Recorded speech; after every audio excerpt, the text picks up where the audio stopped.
Good morning student, welcome to online class. चलिए online class में आज देखिए हम मौखिक प्रश्न लिखते हैं ना। पिछली क्लासेस में हमने कठिन शब्दों के अर्थ लिखा, श्रुतलेख लिखे और पार्ट को तो मैं एक्सप्लेन आपको क्लास में ही कर दी थी, है ना। अब हम कल वो लिखे थे, आज हमको लिखने हैं मौखिक प्रश्न।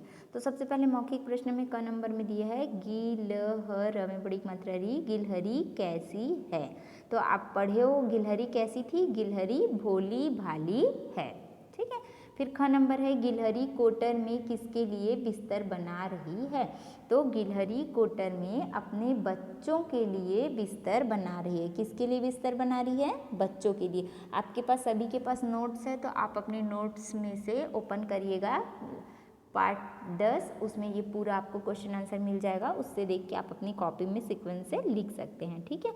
गिलहरी कोटर में किसके लिए बिस्तर लगा रही थी, गिलहरी कोटर में अपने बच्चों के लिए बिस्तर बना रही थी, ठीक है। अब उसके बाद हमारे पास देखिए क्या दिया हुआ है, सही गलत। गिलहरी चिथड़े गुदड़े से बिस्तर कैसे बनाएगी, सही उत्तर पर कठिन का निशान लगाइए, है ना। ये आपकी बुक में दिया हुआ है, ये आपका बुक है, ठीक है।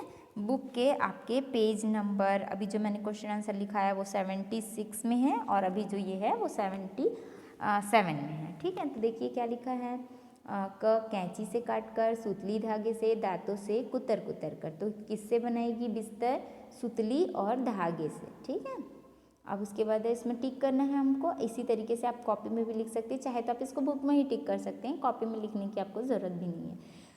उसके बाद हमारे पास है कविता की पंक्तियाँ पूरी कीजिए। तो ख नंबर में खाली स्थान देख चली वह, फिर खाली स्थान मुंह में दबाए, धागा खाली स्थान गुदड़ी लाकर उसमें खाली स्थान दिया हुआ है ना। तो इसमें आपको लिखना है खाली कोटर देख चली, कम योग की मात्रा कोटर, कोटर खाली कोटर देख चली, तिनके मुंह में दबाए, धागा सुतली चिथड़े गुदड़ी लाकर उसमें सजाए, ठीक है। फिर है ख नंबर प्यारे अपने प्यारे बच्चों को वह शायद यहीं सुलाएगी, शोर करेंगे जब मिल सारे, चिक चिक गीत सुनाएगी। जहाँ जहाँ पे खाली स्थान छूटा हुआ है वहाँ पर मैंने भर दिया है, आप इसी से देख के अपने बुक में भर सकते हैं और उसको फिर कॉपी में लिख सकते हैं, है ना। फिर उसके नीचे दिया हुआ है, देखो दिए गए प्रश्नों के उत्तर लिखो। तो ये वाला क्वेश्चन आंसर मैं आपको बाद में लिखवाऊंगी, उसके पहले हमको ये करना है। ये आपके बुक के पेज नंबर 78 में दिया हुआ है, ठीक है। क्या दिया है देखिए, आइए विचार करें, चित्र देखिए, जो बच्चे अच्छा काम कर रहे हैं उनके लिए शाबाश लिखिए। 2 पिक्चर्स बना हुआ है, एक पिक्चर्स में बच्चे लोग गिलहरी को मार रहे हैं, है ना।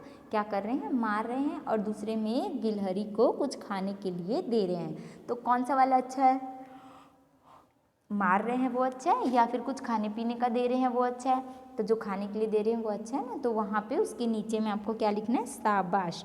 देखिए यहाँ ऊपर में लिखा हुआ है, शा में आ की मात्रा शा, बा में आ की मात्रा बा, स, शाबाश लिखा हुआ है। उसी से देख के आपको वहाँ पे क्या लिखना है, शाबाश लिखना है। ये देखो यहाँ पे लिखा हुआ है शाबाश, ठीक है। उसी को आपको यहाँ पे लिखना है शाबाश, है ना। फिर उसके बाद दिया है भाषा से, दिए गए शब्दों के सही विलोम शब्द को उनके सामने ठीक का निशान लगाइए। जो विलोम शब्द दिया हुआ है उसमें आपको सिर्फ राइट करना है और जो विलोम शब्द नहीं है उसमें आपको राइट नहीं करना है। खाली का उल्टा क्या होगा, भरा होगा, लेकिन यहाँ पे क्या दिया है, पीली दिया है, तो वो उसका विलोम शब्द नहीं है। तो इधर का उधर होगा, तो ये इसका विलोम शब्द है, इसलिए यहाँ पे क्या लगाए हैं हम, राइट का टिक।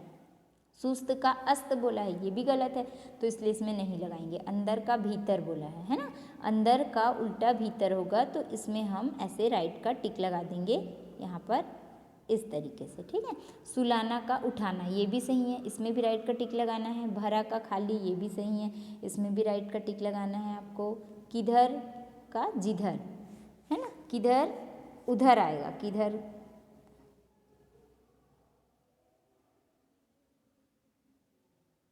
ओ सॉरी देखिए एक मिस्टेक है यहाँ पे, 3 ठुक लिखा हुआ है, पीली भरा और खाली। तो तीनों में से जो सही उत्तर है वहाँ पे हमको टिक करना है ना। जो भी इसमें से सही हैं। देखिए ये एक मिस्टेक हो गया था मेरे से। दिए गए शब्दों में सही विलोम शब्द के सामने ठीक का निशान लगाइए। 3 उत्तर दिया है, तीनों में से जो सही उत्तर है उसमें हमको राइट का टिक लगाना है। तो खाली का उल्टा क्या होगा? भरा। तो देखिए भरा कहाँ लिखा है? सेकेंड नंबर में, तो यहाँ पे भरा में टिक लगाए हैं, ठीक है। फिर इधर का उल्टा क्या होगा? उधर, तो यहाँ पे उधर लिखा है तो उधर में टिक लगाए। फिर सुस्त का अस्त, चुस्त और त्रस्त, तो सुस्त जो व्यक्ति रहता है उसका उल्टा क्या होता है? चुस्त, मतलब ताकतवर, तो यहाँ चुस्त में लगाए हैं, ठीक है। फिर अंदर का भीतर, बाहर, भीतर, बाहर और जाकर, तो अंदर का उल्टा क्या होगा? बाहर, तो यहाँ बाहर में लगाए हैं, है ना। फिर है हमारे पास सुलाना, सुलाना का क्या होगा? उठाना। जगाना, बुलाना, तो सुलाना का उठाना होगा, है ना। जगाना भी हो सकता है लेकिन उठाना, सुलाना और जगाना, उठाना भी हो सकता है और जगाना भी हो सकता है। आप इसमें जब हम सो जाते हैं तो उसको उठाते हैं, है कि नहीं। सोए हुए व्यक्ति, कोई भी सोया रहता है उसको हमको क्या करना रहता है? उठाना रहता है। तो आप सो जाते हैं तो आपकी मम्मी क्या करती है? आपको उठाती है कि सुलाती है? तो ये उठाना में जो लगा है ना उसको आप क्रॉस कर देना ऐसे, यहाँ पे जगाना में लगाना, ठीक है। सुलाना का क्या होगा? जगाना, मतलब आप सोए रहते हैं तो आपको जगाते हैं ना, उठो उठो करके, तो इस तरीके से ये जगाना में लगेगा, ठीक है। फिर नीचे क्या लिखा है? पढ़िए, समझिए और लिखिए। सोना, सुलाना। पढ़ना का पढ़ाना। खाना का खिलाना। और सुनना का सुनाना। दौड़ना का दौड़ाना। और देखना का दिखाना, ठीक है। इस तरीके से ये पूरा कंप्लीट होगा। और हाँ सॉरी, एक खाली स्थान भी है इसमें, वो खाली स्थान आपको कंप्लीट करना है। देखिए ये रहा खाली स्थान। मैं अथवा मैं लिखकर वाक्य पूरे कीजिए। तो गिलहरी अपने कोटर में चिथड़ा गुदड़ा रखती है, मैं आएगा यहाँ पे। फिर ख में खाली स्थान अपना घर साफ रखती या रखता है, तो क्या आएगा? मैं अपना घर साफ रखती या रखता हूँ। फिर उसके बाद है बस में बहुत भीड़ थी। फिर आएगा आज मैं एक कविता पढ़ूंगी। इस तरीके से ये हमारा पार्ट पूरा कंप्लीट हुआ। उसके नीचे क्रियाकलाप में और एक क्वेश्चन दिया हुआ है, गिलहरी आपको कैसी लगती है? गिलहरी पर 5 वाक्य लिखिए। तो आप ये गिलहरी के बारे में अपने घर में अपने मम्मी पापा से पूछकर आप बुक में ही लिख सकते हैं। और जो क्वेश्चन आंसर है वो मैं आपको कल लिखवाऊंगी। ओके, आज इतना ही। अपनी कॉपी में सीक्वेंस से लिखिएगा और इसको साथ में लर्न भी करिएगा। Thank you.